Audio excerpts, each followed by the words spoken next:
Доброе утро всем, доброе утро, Жанночка, доброе утро, Даниал.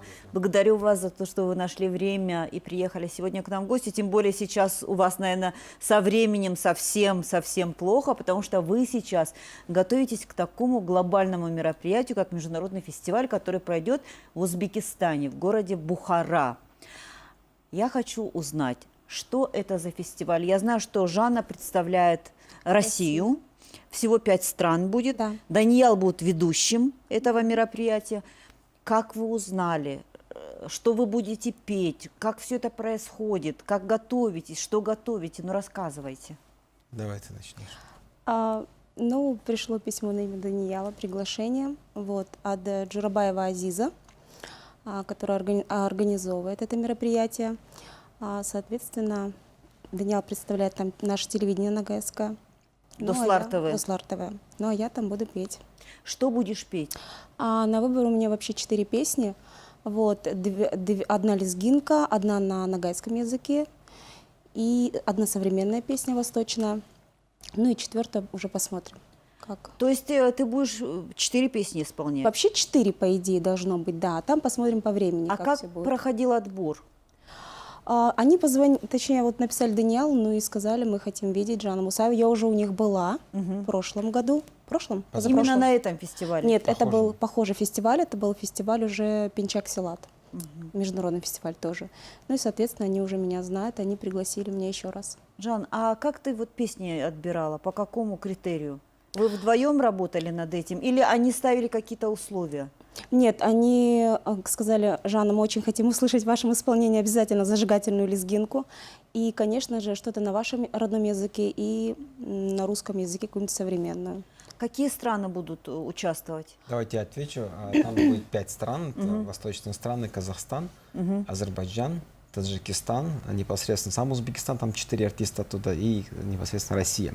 В добавлении к тому, что сказала Жанна, песни на русском, они все-таки для того, чтобы она представляла Россию, а песни на нагайском, это чтобы представить нагайский народ. Родной язык, да. Родной язык, да, язык очень близкий с узбекским языком. Ну, тюркоязычный. Одна тюркская семья, да. В общем, я знаю, что ты ведущий, как я уже сказала. Сценарий кто составлял? Сценарий составляет их сторона. Я ведущий. Сначала встал вопрос, вообще я не был там ведущим, потом они подумали, что раз международный, нужно 2 языка. Со мной будет вести местная ведущая, известная в Узбекистане, Азалия ее зовут, мы даже не знакомы, мы по инстаграму только познакомились. И она будет на узбекском языке, я буду на русском вести. То есть и на русском языке будет фестиваль? Естественно, потому что разные народы, то есть тюркский язык, конечно, он похожий, но есть какие-то слова могут отличаться. Я буду представлять международную составляющую, скажем так. Да. Ну, естественно, основное количество гостей будут узбеки, местное население, в основном, Бухара. Даниал, я у Жанны спросила по поводу репертуара этих песен. Я поняла, что они ставили условия, но ты как продюсер, наверное, тоже имел свой голос да, по поводу песни. Это же очень важно для фестиваля. Это очень важно. Есть песни, которые более удачные, есть песни, которые менее удачные. Естественно, хотелось забирать с собой такие песни, чтобы этот народ, большой многотысячный стадион, их услышав, сказал, как хорошо поет, какие представители хорошие из России. Поэтому выбирали дотошно, скажем так, согласовывали с той стороны, отправляли им песни, они слушали. И таким образом произошел такой отбор. Кто будет в жюри?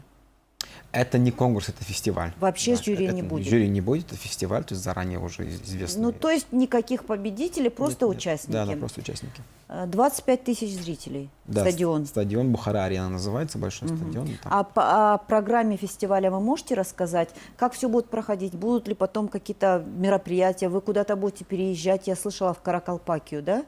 Да, сначала про экскурсионную часть ты расскажешь, я думаю. Нас везут на 2-й день в город Хива. Это старинный город исторический. Мы там погуляем, пофотографируемся, и далее мы исследуем Внукус, Каракалпакию. Ну и там уже тоже нас ждет министр культуры, да? Да, есть такой народ, каракалпаки, в составе Узбекистана, автономная республика, они более близкие, чем даже узбеки, к нагайцам. У нас язык, культура все одинаковая.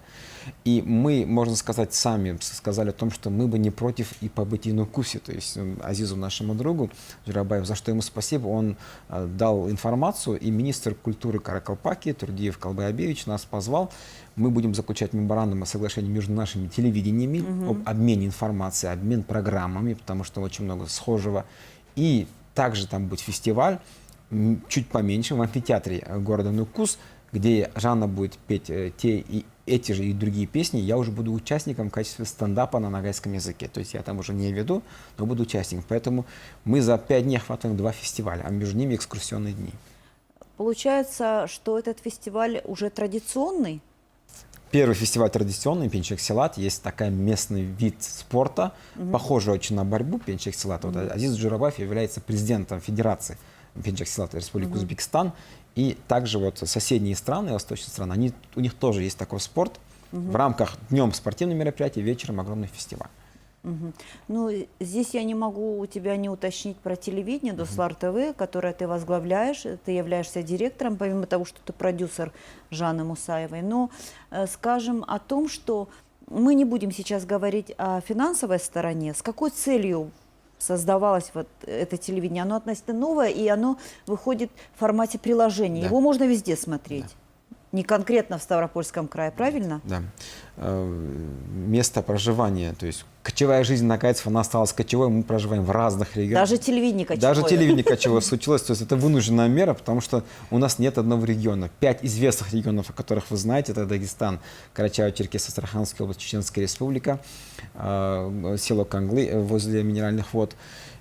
Теперь еще добавилось к этому Ханты-Мансийский автономный округ, это север, это Ямал-Ненецкий автономный округ, Красноярский край, город Москва, город Санкт-Петербург, в общем, везде, где есть нагайцы. Также заграничные страны, это Турция, Болгария, вот, Венгрия, в этих странах тоже перекочевали в свое время наш народ. И сейчас мы вынуждены были создать такую платформу, которая могла бы быть доступна всем, не просто кнопка на пульте. Поэтому пришла идея сайта, на базе сайта уже создали 2 приложения в телефоне. В любом месте, где есть слабенький, какой-то интернет, можно зайти и смотреть. То есть и народ видит свою культуру. Вещаем 24 часа в сутки. 24 часа. И что только вещаете? Новости, песни. Основная часть, да, естественно, это песни. Мы собрали клипы. Вначале говорили, клипов у нас особо нету, но мы сейчас собрали 430 клипов. Часть из них сами сняли, часть из них собрали. То есть, кажется, такое наследие, о котором люди даже не могли подумать. Начиная от 80-х. Мы взяли архивы, мы сотрудничаем с вашей телекомпанией, тоже мы были у вашего директора, заключили соглашение вот о том, что о сотрудничестве. Мы транслируем переводы мультфильмов на нагайский язык, мы транслируем наши документальные фильмы нагайских режиссеров, мы транслируем развлекательные программы, мы транслируем обучение детей нагайскому языку. И так далее, и так далее. Кто работает вместе с тобой? Есть люди, которые сидят находятся в разных городах. Я живу в Ессентуках, а девочка-редактор находится в городе Ульяновске. Ребята в своей массе основной есть в Нагайцы в своем репертуаре. В своем репертуаре. То есть, чем удобно онлайн-телевидение, можно офиса своего какого-то определенного не иметь, находясь в разных местах, создавать телевидение. И Даже дома? Даже дома. И, конечно, я хочу узнать все-таки, как идет подготовка к фестивалю. Подготовка идет полным ходом, вот, потому что я уже наряд выбираю. Да, и... Ну, мы знаем, что у тебя пышные, красивые, яркие наряды. Что будет в этот раз? Или это секрет?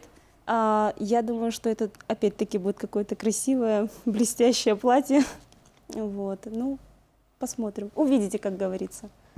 Да, и в свою очередь, как бы я хотела бы поблагодарить с Даниалом вместе Азиза Джурабаева за организацию, за приглашение.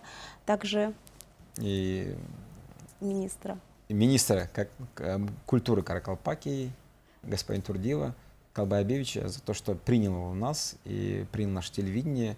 Открылись нам, скажем так, мы не против. Я думаю, впоследствии всего этого мы закончим соглашение и будем сотрудничать с узбекской стороной. С телевидением, с фестивалем все ясно. А что творится в творчестве? Что нового, интересного в творчестве? Нового я записала 2 новые песни. Вот хочу собираюсь снять клип на новую песню, там же в Узбекистане, в городе Хива. И уже как только отснимем, я обязательно его представлю. Да.